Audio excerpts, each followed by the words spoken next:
Hello నమస్తే. TMC councillor సూర్య day నిన్న west బెంగాల్లో డంకుని మున్సిపాలిటీ సంబంధించినటువంటి హూగ్లీ డిస్టిక్లో డంకుని మున్సిపాలిటీకి సంబంధించిన వెస్ట్ బెంగాల్ సంబంధించిన ఒక కౌన్సిలర్ సమాధుల్లోకి వెళ్ళి ఎలక్షన్ కమిషన్ డిమాండ్ చేశాడు. సమాధుల్లో కూర్చొని ఎలక్షన్ కమిషన్ డిమాండ్ చేశాడు. మిస్టర్ ఎలక్షన్ కమిషన్ వచ్చి నాకు అంత్యక్రియలు చేయండి అన్నాడు. ఇదేంటంటే ఒక వ్యక్తి ఒక కౌన్సిలర్ అంటే సమాధుల్లోకి పోవటం ఏంటి, ఎలక్షన్ కమిషన్ వచ్చి నన్ను చంపేసి నన్ను మీరు అంత్యక్రియలు చేయండి అంటున్నాడు ఏంటి అని నేను కూడా ఆశ్చర్యపోయినా. పేపర్ చూసి లోపలికి వెళ్ళి చదివితే నాకు అర్థమైంది అతను ఎందుకు అలా చేశాడు అనేది. మన రీసెంట్గా ఎస్ఐఆర్ చేశారు ఎలక్షన్ కమిషన్. ఆ ఎస్ఐఆర్లో ఇతని పేరుని చనిపోయినట్టుగా చూపించారట. కౌన్సిలర్ పేరునే డిక్లేర్డ్ డెత్. హౌ ఇట్ అంటే మీరు అర్థం చేసుకుని ఎస్ఐఆర్ అంత బాగా చేశారనేది మీరు బాగా అర్థం చేసుకోండి. ఓకే, చనిపోయిన బతికున్న అతన్ని ఇతను చనిపోయాడని చెప్పి మీరు booth wise deletion list release చేస్తే, అంటే వీళ్ళు చనిపోయారు అని ఒక బూత్ వైజ్ లిస్ట్ రిలీజ్ చేస్తే దాంట్లో అతని పేరు ఉందంట, చనిపోయిన అని పేరులో. అతను షాక్ తిన్నాడు. ఏంటంటే కౌన్సిలర్ని నన్ను లేపేస్తే ఇంకెంతమందిని లేపేశారు మిగతా వాళ్ళందరినీ అని చెప్పి అతని కోపం వచ్చి సమాధుల్లోకి పోయి, ఇదిగో ఎలక్షన్ కమిషన్ నేను మాట్లాడుతున్నాను, నేను పిలుస్తున్నాను, నేను చూడు గాలి పీల్చుకుంటున్నాను, బతికే ఉన్నాను, ఇదిగో ఇప్పుడు రా నువ్వు సమాధుల్లోకి వచ్చి నన్ను చంపేసి నాకు అంత్యక్రియలు చేయి అని చెప్పేసి అతను ఒక స్టేట్మెంట్ చేశాడు సమాధుల్లో కూర్చొని నిన్న టీఎంసీ కౌన్సిలర్. సో అది దానికి సంబంధించి. సరే లోపలికి వెళ్ళి చూద్దాం ఎంతమంది వీళ్ళు ఏం చేశారు అనేది. ఇప్పుడు ఎస్ఐఆర్ చేశారు. ఎస్ఐఆర్లో మొత్తం గతంలో 7.66 కోట్ల ఓటర్స్ ఉండేవాళ్ళు.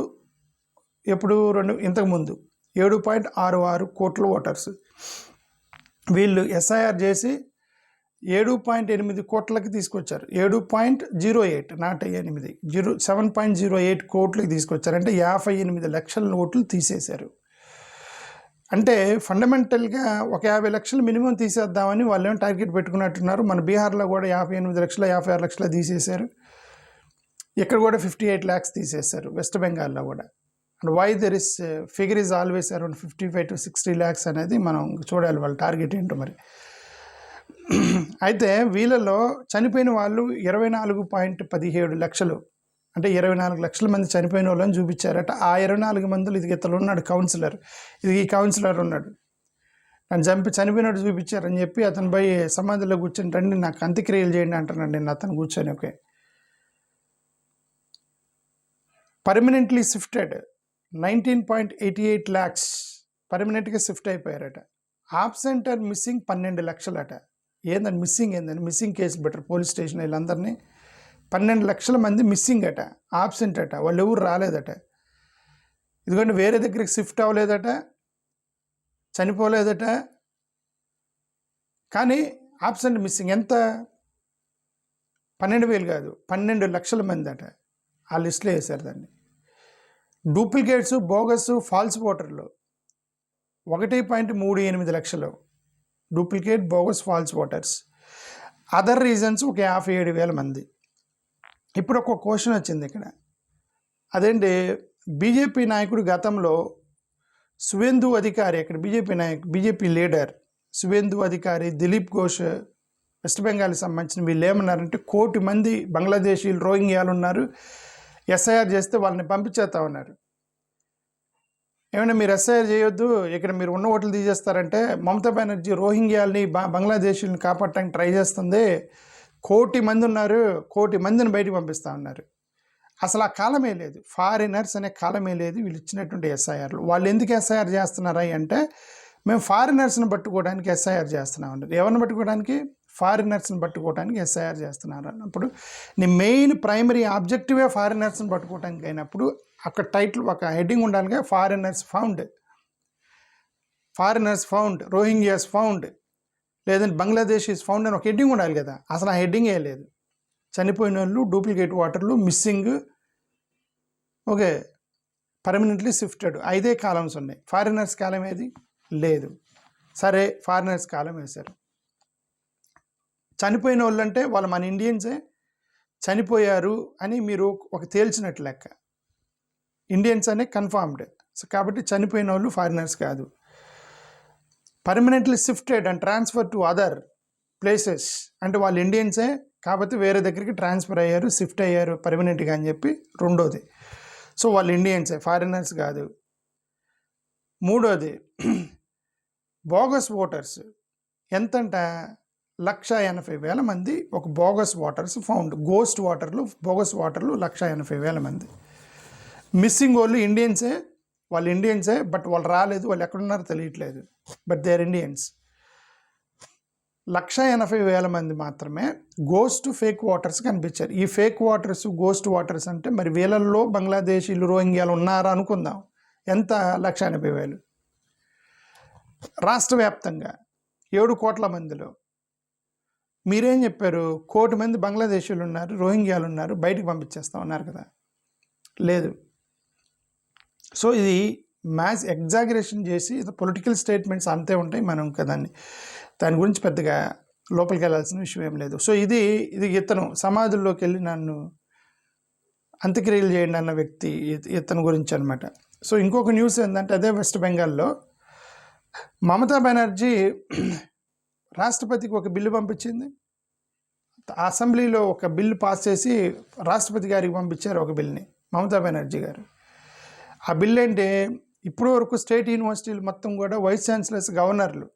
Governor is vice chancellor of the universities. ఆ బిల్లుని మార్పు చేస్తూ మేము ఇక్కడి నుంచి గవర్నర్ కాదు వైస్ ఛాన్సలరు, ముఖ్యమంత్రి వైస్ ఛాన్సలర్ అని చెప్పి ఒక బిల్లు చేసి పంపించింది పార్లమెంట్కి. ముర్ము గారు ఆ బిల్లుని రిజెక్ట్ చేశారట. ఈ బిల్లు వ్యాలిడ్ కాదని చెప్పి రిజెక్ట్ చేశారట ముర్ము గారు. అసెంబ్లీలో పాస్ అయింది, గవర్నర్ కూడా పంపించాడు, గవర్నర్కి రాష్ట్రపతికి. ఏమని? గవర్నర్లకి ఇప్పుడు ఎందుకు బిల్లు పెట్టింది? కేంద్ర ప్రభుత్వంలో వీళ్ళందరూ యూనివర్సిటీల్లో ఉన్నటువంటి వైస్ ఛాన్సలర్స్ మొత్తాన్ని వాళ్ళకు అనుకూలమైనటువంటి వాళ్ళని, వాళ్ళ ఆర్గనైజేషన్కి సంబంధించిన వాళ్ళని అపాయింట్ చేస్తున్నారని. సో ఒక రీసెంట్గా ఒక బిల్లు కూడా పెట్టారు. కేంద్ర ప్రభుత్వమే అపాయింట్ చేసిద్ది వైస్ ఛాన్సలర్స్ దేశవ్యాప్తంగా అనేటువంటి ఒక బిల్లు పెట్టారనమాట. దానికి ఈమె మమతా బెనర్జీ నేను ఒప్పుకున్న దానికి గవర్నర్ ఎవరు మా వైస్ ఛాన్సలర్స్ నియమించడానికి అని చెప్పేసి ఆమె she made a decision. She passed a bill that chief minister will decide, not the governor. Chief minister will be the vice chancellor, not the governors అని చెప్పి ఆమె బిల్ పాస్ చేసి పంపిస్తే అక్కడ వాళ్ళ టార్గెట్ వేరైనప్పుడు బిల్లు ఆబ్వియస్లీ రిజెక్ట్ చేసింది president గారు. ఇంకొకటి వెస్ట్ బెంగాల్లో జరిగిన ఇంకొకటి సారీ అరూప్, అతని పేరేంటి, Arup Biswas, sports minister resign చేశాడు. ఎందుకు? మొన్న మెస్సీ వచ్చినప్పుడు అతన్ని చూద్దామని చాలామంది వేల రూపాయలు పెట్టి టికెట్లు కొన్న వాళ్ళు కనీసం అతని ముఖం కూడా కనపడలేదు.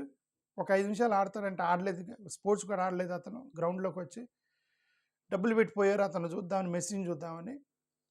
సో అతను జస్ట్ ఒక 2 నిమిషాల నుండి వెళ్ళిపోయాడు. వెరీ పూర్ ఆర్గనైజేషన్ జరిగింది. సో కాబట్టి ఫ్యాన్స్ కోపం వచ్చి అక్కడున్న చైర్లు ఎరగొట్టి, స్టేడియంని ఎరగొట్టి, మొత్తం కూడా వేసి రాళ్ళు వేసి మొత్తానికి రచ్చరచ్చ చేశారు. దాన్ని దృష్టిలో పెట్టుకొని రాజధర్మ, ఐఎమ్ ఫాలోయింగ్ రాజధర్మ అని మమతా బెనర్జీ స్పోర్ట్స్ మినిస్టర్ని రిజైన్ చేయమంది. నిన్న స్పోర్ట్స్ మినిస్టర్ రిజైన్ చేశాడు వెస్ట్ బెంగాల్లో. బీజేపీ వాళ్ళు అంటారు ఇది స్పోర్ట్స్ ధర్మ కాదు, ఓటర్ల ధర్మ, ఎలక్షన్ వస్తున్నాయని మీరు నాటకం ఆడుతూ అతను రిజైన్ చేయించారు అనేది. 22,000 టికెట్లు అమ్మారు మీరు, ఓకే అని బీజేపీ వాళ్ళు ఎలాగో చేస్తారు కదా, అది చేశారు. ఇక ఇది వెస్ట్ బెంగాల్కి సంబంధించి. ఇంకొక కేసు ఏంటంటే National Herald case, Rahul Gandhi మీద నేషనల్ హెరాల్డ్ కేసు ఒకటి మీ అందరికీ తెలిసే ఉంటుంది. దాని మీద పెద్దగా ఏం మాట్లాడేది ఏం లేదు. 90 కోట్ల రూపాయలు అప్రాక్సిమేట్గా ఒక కంపెనీకి లోన్ ఇస్తే, ఏదో కాంగ్రెస్ పార్టీ నుంచి లోన్ ఇస్తే వాళ్ళు లోన్ తిరిగి కట్టలేకపోతే దాన్ని ఈక్విటీ షేర్స్గా కన్వర్ట్ చేస్తే పొలిటికల్ పార్టీ పేరు మీద ఈక్విటీ షేర్స్ ఉండకూడదని వాళ్ళు ఒక పక్కన ఒక ఒక ప్యారలల్గా ఒక ఎన్జిఓ ఒకటి క్రియేట్ చేసి దానికి వాళ్ళు ఈక్విటీ షేర్స్ని కన్వర్ట్ చేస్తే దీంట్లో మనీ లాండరింగ్ జరిగింది అని చెప్పేసి కేసు వేసిన సుబ్రహ్మణ్య స్వామి గారికి సంబంధించిన కేసు నేషనల్ హెరాల్డ్ కేసు. ఈ నేషనల్ హెరాల్డ్ కేసుకి సంబంధించి నిన్న కోర్టు ఒక జడ్జిమెంట్ ఇచ్చింది. ప్రైమా ఫేసి మనీ లాండరింగ్ జరిగితే ఫస్ట్ ఎఫ్ఐఆర్ పెట్టాలి, ఎఫ్ఐఆర్ పెట్టి ఆ తర్వాత మీరు ఛార్జ్షీట్ వేయాలి, ఇన్వెస్టిగేట్ చేయాలి అన్నారు. సో ఎఫ్ఐఆర్ మీరంతా పెట్టలేదు కాబట్టి దాన్ని రిజెక్ట్ చేసింది కోర్టు. అంటే అర్థం కేసు పోయినట్టు కాదు, ప్రస్తుతానికి అయితే ఎఫ్ఐఆర్ లేకుండా ఛార్జ్షీట్ని రిజెక్ట్ చేసింది అనమాట. అంతే, కేసు మొత్తం పోయినట్టేం కాదు, బట్ కొన్ని టెక్నికల్ రీజన్స్ మీద రిజెక్ట్ చేశారు. ఇక వాళ్ళు అనుకుంటే వాళ్ళకి ముందుకు వెళ్ళచ్చు. మరి వాళ్ళు ఎఫ్ఐఆర్ పెట్టలేదంటే వాళ్ళకి ప్రాపర్ ప్రూఫ్ దొరకలేదని అర్థం. ప్రూఫ్ దొరికితే ముందు ఎఫ్ఐఆర్ పెట్టేవాళ్ళు కదా. సో ఎలాగైనా ఇది రిలీఫే, this is a relief for Rahul Gandhi, we can understand. So ఇది నిన్న జరిగింది. థ్యాంక్ యూ, నమస్కారం. ఓకే, ఇంపార్టెంట్ పాయింట్స్ ఇవి, మిగతా ఇంకా వేస్ట్. థ్యాంక్ యూ, నమస్కారం.